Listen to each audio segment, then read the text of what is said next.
I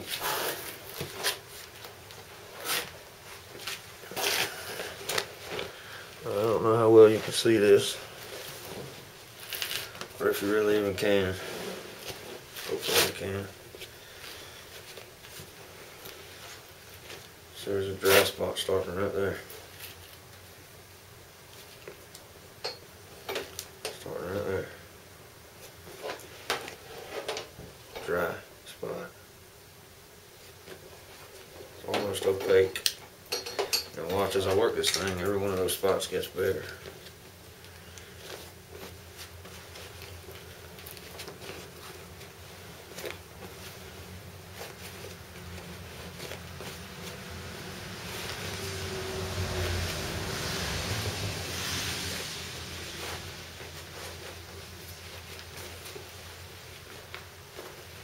So there's some more spots trying to get dry.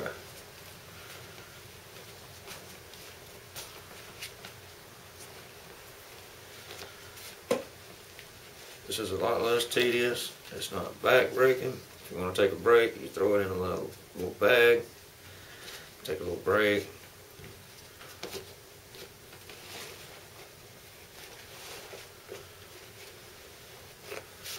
See how it goes from way too wet to fairly dry in just a few stretches.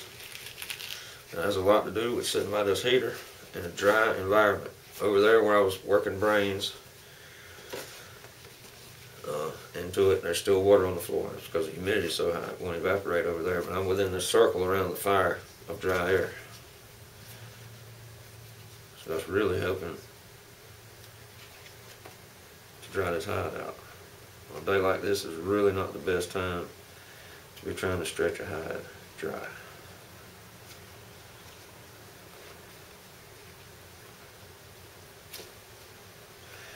Doing your edges.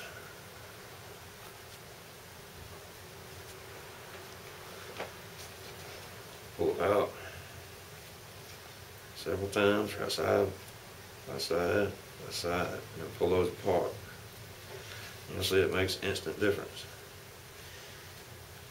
You go around the whole outside edge like that.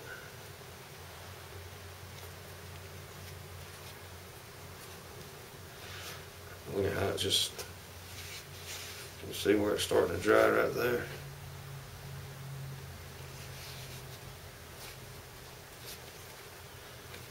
Alright, while I got you here, I'm going to tell you about braiding. When you start getting dry spots like this, what's happening is the glues are still trying to set up between the oil fibers. And the skin itself will actually get a sort of layer of glue on both sides on the outside. And that's supposed to be like a self-defense mechanism to keep the skin from being attacked. What we do is we take a piece of pumice,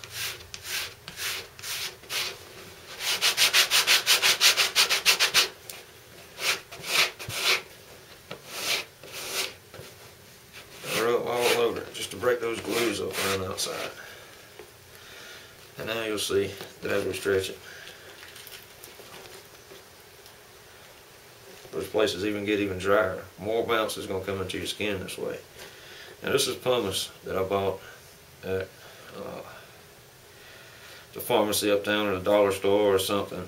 That's what ladies scrub their feet with to get the bunions off. And this is a piece of sandstone. This was a big boulder I found under a waterfall, and it fits the shape of my hand pretty much just like I like it. Works good in a frame. You just push it against the skin and rub. Or when you got a skin stretched over your legs.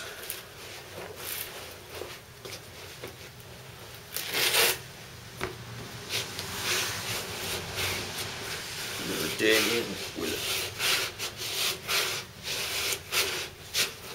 It also has that neat little lip right there,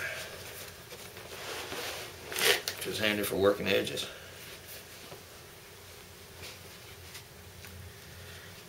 So you don't wear your fingers out, because this stuff is abrasive. You can sharpen a knife with this stuff. That's leather. So it will wear the skin off.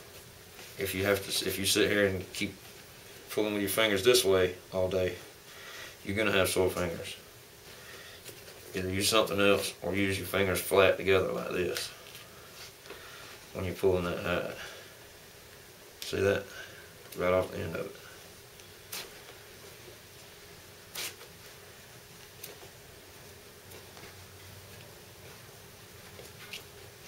When you get to a hole, you need to pull everything towards the hole.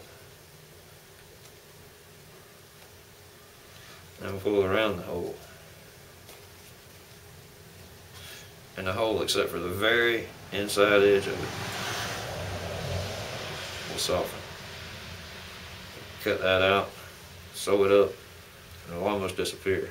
But I don't mind them being in there really, myself. But if you were going to sew up any hides, now would be the time to do it before it's dry. You would take this thing, basically roll up everywhere that didn't have a hole in it, so it won't dry out. You cut around the hole. This is a tick mark. We're not going to try to get it out, but you would cut it to make it regular, and you would fold it inside on itself, something like that.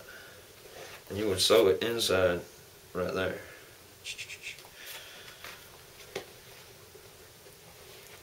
And as you stretch this thing and the fibers realign, it lays pretty flat. This is probably just going to be cut up for a vest, a hunting vest for my dad or something. There's just no telling what I'll do with it. So when I decide whether or not it matters or not about the holes, I'll do something about the holes. But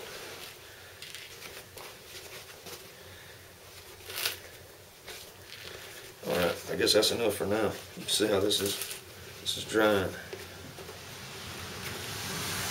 Just keep pulling in different directions. It'll get bigger and bigger. If it acts like it wants to quit stretching,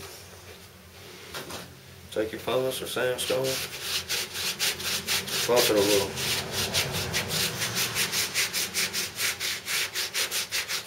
You're not going to get a lot out of buffing right this minute, because the hide is still more or less wet. When this thing is almost completely dry and you buff it, it raises the nap on it just like chamois. And since I got this camera, I'm going to take you all the way through this process. So I'm going to stretch a little while longer. Stay tuned.